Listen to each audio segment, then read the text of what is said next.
Can you show me a big smile? Before your Good. child's surgery, a doctor from Southeast Anesthesiology Consultants will visit you and your child. He and the CRNA, or nurse anesthetist, will ask questions about your child's health, making sure conditions are right before inducing anesthesia. You should know that as with most surgeries and medical procedures, there are risks associated with general anesthesia.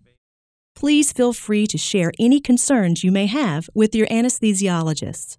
Anesthesia for children is typically general anesthesia, and the reason that it's general anesthesia is because a child has to be cooperative and comfortable during a surgical procedure. In order for them to be comfortable and cooperative, they have to be asleep. We very much stress the competency of our team, the fact that we have an anesthesia care team that's composed of physicians that are specifically trained in pediatric anesthesia and do this as a regular part of their activities, and that the problems that their particular child has is not something that this anesthesiologist hasn't seen before. Generally, we try to see each child with the parent at least a day or two before the surgery is scheduled, in order to talk with the parent about what to expect, as well as put the child at ease.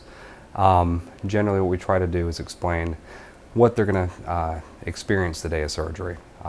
We start with a thorough history and physical examination, and once we've answered all questions there, we move on and kind of go through what the child can expect to go through for that day, and then what the parents can expect to go through for that day.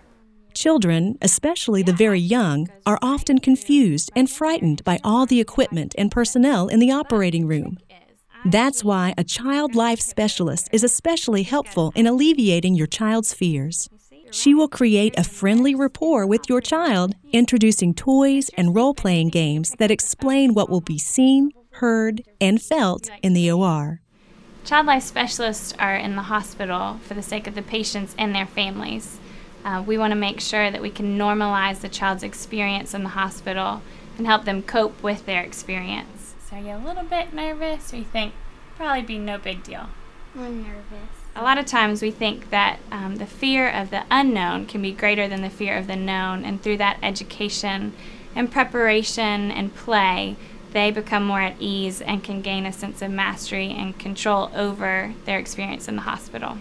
We use a lot of equipment manipulation, or we call it medical play, where we'll actually bring in the materials that they're going to see, feel, touch, smell, and use it with them, either through play or through teaching.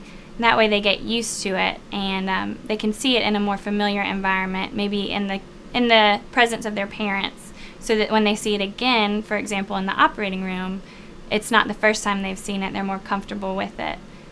We also do a lot of education, and we use materials like teaching books with good illustrations of what's going on. We use teaching dolls. We have specific dolls that have overlays. If a child, for example, were to have something surgically placed that they'd see when they wake up, they can see it on a doll before they see it on themselves. We'll do mask manipulation with an anesthesia mask. We show them what it smells like. With younger children, one of the great ways to get them used to a mask, we put stickers on the mask. We let them decorate it like they want to. So when they get back to the OR, it's their mask, and they kind of have gotten to play with it beforehand, so that when they see it again, it's not this scary object, but it's something that they're used to, and that they know its purpose, and that it's a good thing for them, that it's going to help them go to sleep, rather than something that's a little bit more intimidating.